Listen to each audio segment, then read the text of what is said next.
This is one of the most jovial parts, if I could call it that, of my work. Some people think that I spend a little too much time with this and make too light of it. I believe that it's important that everybody know that the spirit world is a place of humor and fun. It is not all business. It is not all the kinds of things I describe in some of my chapters about energy work, creation work, learning to cope with our lessons in classroom type situations. There's a lot of that. But we also have R&R, rest and recreation. And I've had many clients tell me about playing games. Some of the games I hear are like Red Rover, where sides will line up opposite each other and come crashing together as balls of energy in order to unite and blend their intelligent energy. And it's kind of like playing bumper cars.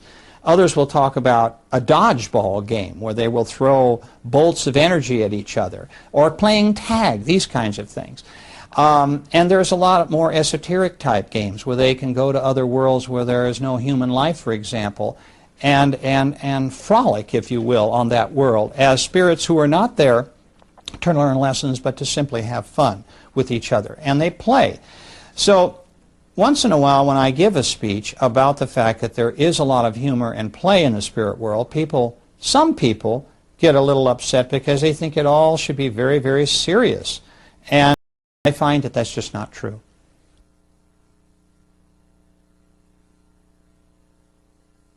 What is interesting about talking to people who have incarnated on other worlds is that there is a similarity here. Now, it may be that those people who come to Earth also like to go to certain other worlds because what it is that appeals to them about Earth may also be appealing in terms of another kind of environment that's rather similar.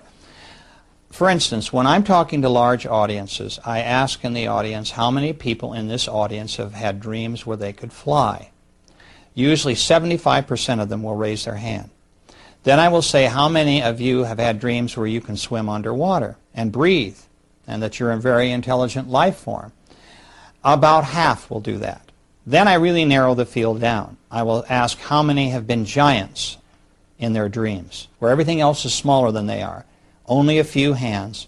And then I might ask how many have been really tiny, tiny beings where everything else is larger than you are, and just one or two out of a group of 100 or 200 people.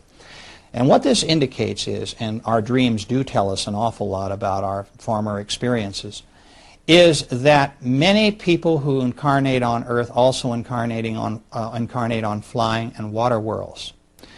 And so I've had a number of clients that have talked to me about being flying creatures, highly intelligent flying creatures, on other worlds and what those worlds were like. And the same for water and how they can swim deep into an ocean kind of atmosphere and how there's cities under the ocean. And they look like not whales or dolphins so much, although there's some of that, but creatures that are so strange that we see them only in mythology, which, by the way, is another interesting area for me because I think a lot of our mythology may well come from these early memories. So I must tell you that there are clients who have had no other incarnating experiences except on Earth, but also many that have had off-world experiences as well.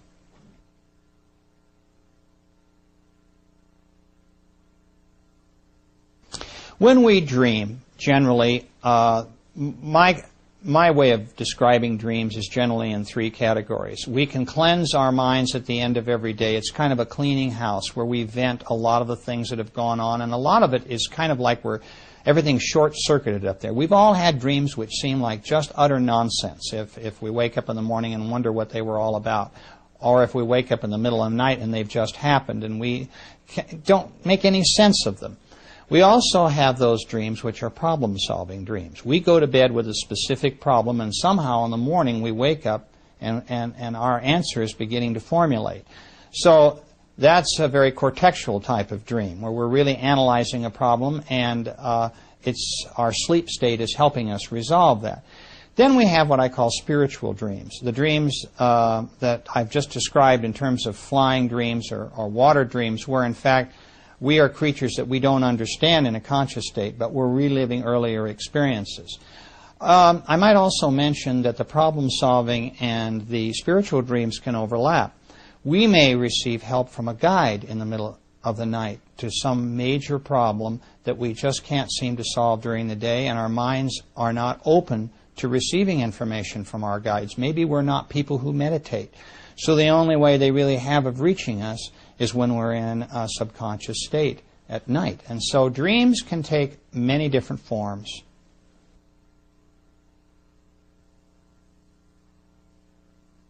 Future lives is an area that I do get into occasionally. Some of my colleagues enjoy working a lot with progression. That's the difference. It's progression instead of regression.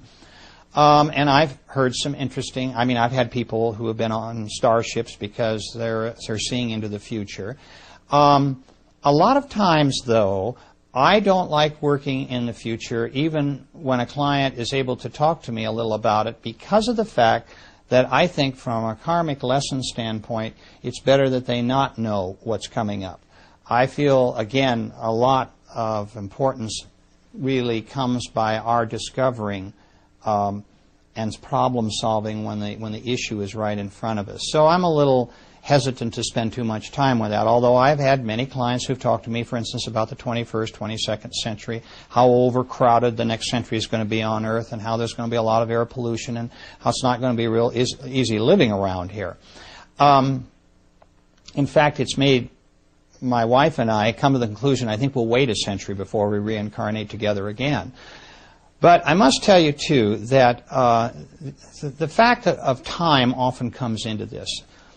People who ask me questions about whether it's possible to see into the future are suddenly confronted by this business of time, the past, present, and future, all being capsulized into one action. And this is confusing for them. It doesn't bother them so much when we talk about past lives and our current life. But when we get into the future, they begin to see that, in fact, all time there's not an absolute to time. It's not a chronology like it is on Earth.